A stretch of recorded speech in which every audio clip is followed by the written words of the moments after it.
How is your fuel consumption? Yan ngayon ang napaka-popular na question among car clubs dito sa Pilipinas. Halimbawa, eto sa Toyota Fortuner Club. Kumusta po fuel consumption nyo? Ang taas ng V-Power ngayon. Kumusta po pag nag-fuel save na lang muna versus turbo ng Petron? And sino po naka-eco mode all the way? Kumusta po, may bearing ba? Ito naman from Ford Territory Club Philippines. Ask ko lang po if ilan po fuel efficiency nyo sa next gen territory. Ito naman galing sa Montero Sport Group ng Philippines.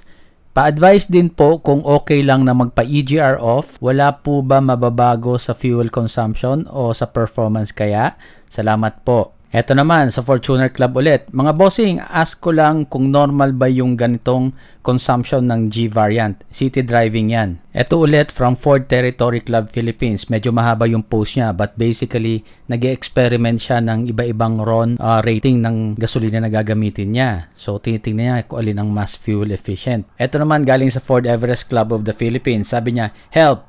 Noticed my Ford Everest 2011 becoming fuel inefficient. Ano kaya ang cause? So, kahit ano pang brand or model or anumang klase yung kotse mo, talagang concern ngayon yung konsumo ng gasolina, no? Kadalasan kasi gusto nating malaman kung may sira ba yung kotse ko. Anong kailangan ko patingnan? Ano bang na-miss ko sa maintenance? Bakit ang lakas ng konsumo? Gusto ko to pag-usapan kasi in my opinion, kadalasan mali lang naman ang observation natin at mali ang expectation natin.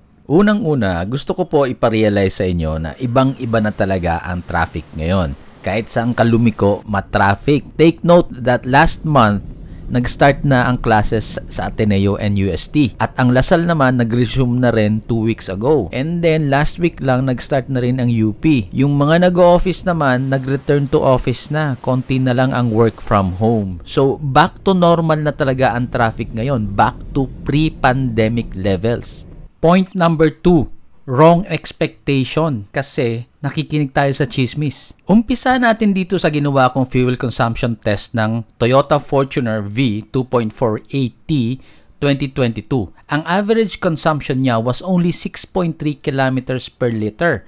Umikot kami sa Metro Manila from SM Mega Mall to Chinatown sa Binondo. Nagulat ka ba na 6.3 kilometers per liter lang? Kasi ang chismis na naririnig mo nasa 8 to 9 kilometers per liter. Panoorin nyo po dito sa channel kung anong traffic condition ang dinaanan namin, bakit naging 6.3 kpl lang. Please take note, itong 6.3 kpl, ginawa ko yung test 5 months ago. Much lesser pa ang traffic. So expect nyo na ang konsumo nyo today sa Metro Manila traffic ay mas mababa pa dyan. Ito naman, Montero Sport. Ang result naman nito was 5.6 kilometers per liter. Oh, ikaw na Montero owner, napikong ka na agad. Kasi parang sinasabi ko na makonsumo yung Montero mo sa Fortuner. Panoorin nyo yung video dito sa channel namin para makompare mo na mas maikli at mas matraffic yung dinaanan ng Montero. Mahaba naman at mas matagal yung biyahe ng Fortuner. So anyway, itong test na to was done 5 months ago. Hindi pa ganun kabigat ang traffic. Kung tatakbuhin ko yung same route today, sa bigat ng traffic ngayon, mas mababa pa dyan ang kalalabasan. Next naman, itong Ford Territory 1.5cc automatic transmission titanium plus. Ang average fuel consumption during our test 5 months ago was 5.24 kilometers per liter. Again, mas malakas pa dyan ang konsumo niyan ngayon dahil sa matinding traffic. Panoorin nyo po yung ginawa namin test drive. Nandito lang sa channel namin sa Team D TV. Ito naman, Montero Sport 4x4, 2.4cc ang engine. 7.2 kilometers per liter yung konsumo niya during our drive test. City driving yan Oh, ito naman, yung Ford Everest ko, 4x4. So, yeah, kotse ko to. So, 3.2cc yung displacement ng engine, 5 cylinders, 6 kilometers per liter lang din ang average consumption niya, city driving.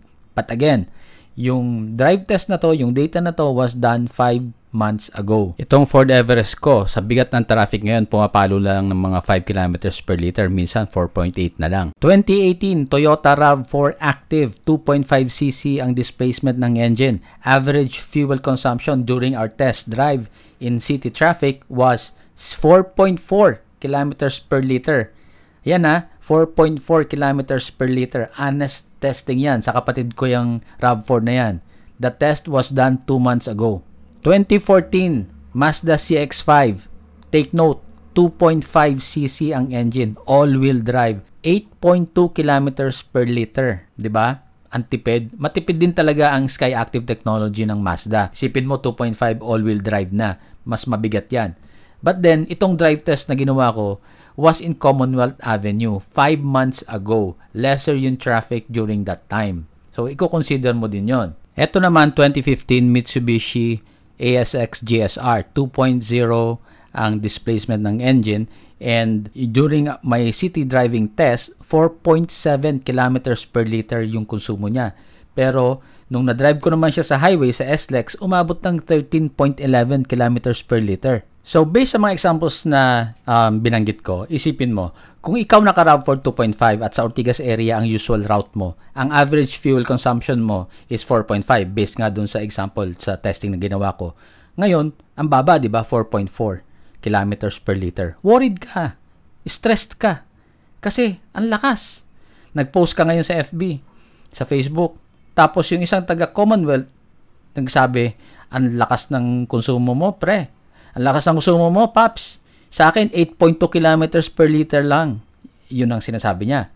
Tapos, may problema yung kotse mo. Ikaw, nasa Ortigas, Quezon City.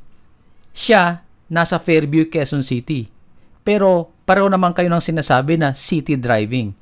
Diyan nag-uumpisa ang chismis. Hindi nyo nakita yung pagkakaiba ng traffic sa Ortigas at Commonwealth at anong oras kayo tumakbo, di ba? Nakuha nyo yung point ko? So, kung yung kotse mo mga 4 to 5 years old pa lang naman, sinusunod mo yung usual maintenance schedule, bata pa yan. I don't think may problema ang kotse mo that will significantly affect your fuel consumption. So, chill ka na lang. Focus on your work, pasok ka ng maaga, or focus ka sa business mo, huwag ka na pa-stress sa chismis. Pag na-promote ka or lumago ang business mo, hindi mo na po problemahin ang pambili ng gas, di ba? Now, kung 6 years old or more na yung kotse mo, ito ang mga pwede kong ma-recommend sa'yo based on my personal experience. Kung diesel engine like the Fortuner, Montero, and Everest, tapos mga 60,000 kilometers or higher ang mileage, number one, ipacheck mo yung EGR. Baka kailangan mo na ng EGR cleaning. Kasi yung sa Everest ko, bago ko napalinis yung EGR niya, tumatakbo lang siya, pumapalo lang siya ng 5 kilometers per liter. After EGR cleaning, naging 6 kilometers per liter. Take note, from 5 kilometers per liter, naging 6 ha. Malaking bagay na yon. Nadagdagan ka ng 1 kilometer per liter sa city driving, malaking bagay na yon. Sineset ko lang po yung expectation ninyo. Baka mamaya, from 5, nag-expect ka na maging 8 kilometers per liter. Second, yung aircon cooling efficiency. Mabilis ba pumitik yung compressor? Napapansin nyo ba yan kapag tumatakbo kayo naka-aircon, tapos maririnig mo parang pumipitik, tapos konting galaw din ng RPM. Ibig sabihin nun, bumibitaw, tapos mag-on ulit yung compressor. Okay? So, kapag madalas yan, ibig sabihin, mabilis yung pag-on-off niya. Pag mabilis ang pag-on-off niya, ibig sabihin, maganda ang bomba ng lamig, nare-reach niya agad yung desired temperature mo. Ngayon, pag nangyari yan, nag-off yung compressor, magpapahinga siya. Kapag nagpapahinga ang compressor, lesser load sa engine, lesser gas consumption. Yung dati kong Grand Starex 4.5, nung may problema yung aircon, after kong mapalinis at mapaayos, naging 5.5 kilometers per liter. Okay, pangatlong tip ko sa inyo for diesel engines, kasi ito lang madalas ang merong clutch fan. Kadalasan diesel lang may ganyan, except yung mga malalaking gasoline engine. So, yung clutch fan kasi, variable yung speed niyan. Di ba nakakonect yan directly sa takbo rin ng engine, nandun yan sa may makina. Ngayon, bumibilis yan. Meron niyang silicone oil sa loob. Bumibilis yan, depende sa demand. Kapag tumataas yung temperature, tinutulungan niya yung radiator para maibuga yung mainit na hangin para lumamig yung coolant. Ngayon, bumibilis at bumabagal yan. Kapag napapansin nyo na lagi siyang mabilis, meaning, may problema ang cooling system ng engine mo. Kasi lagi siyang mabilis, yung fan. Mararamdaman mo yan, umuugong yan. Since yung fan na yan, yung clutch engine na yung clutch fan na yan, nakakonect sa makina, pag mabilis ang takbo niyan, nagkakos din siya ng resistance. Lumalaban siya sa makina. Meaning, nabibigatan yung makina, nagkakaroon ng additional load, mas malakas din ang konsumo. I experienced few months ago dun sa Everest ko, lumakas yung ugong ng cooling fan sa engine bay. Panoorin nyo po dito sa vlog ko na to para malaman nyo kung anong nangyari.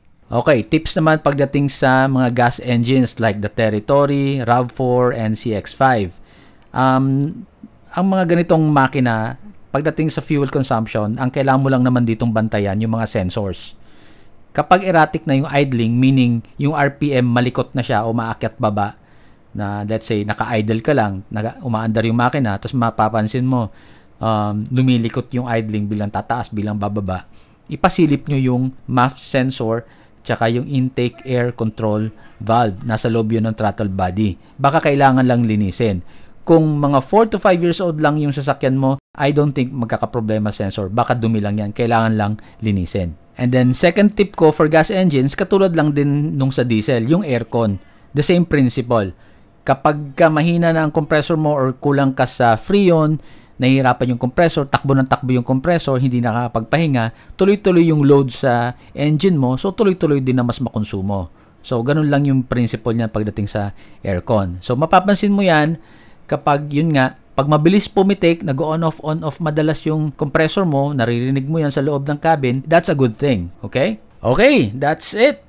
Sana nakatulong sa inyo tong video na to. Marami kayong napulot na ideas. And again, huwag maniniwala sa chismis. Alright guys, drive safe. Thank you for watching. Bye.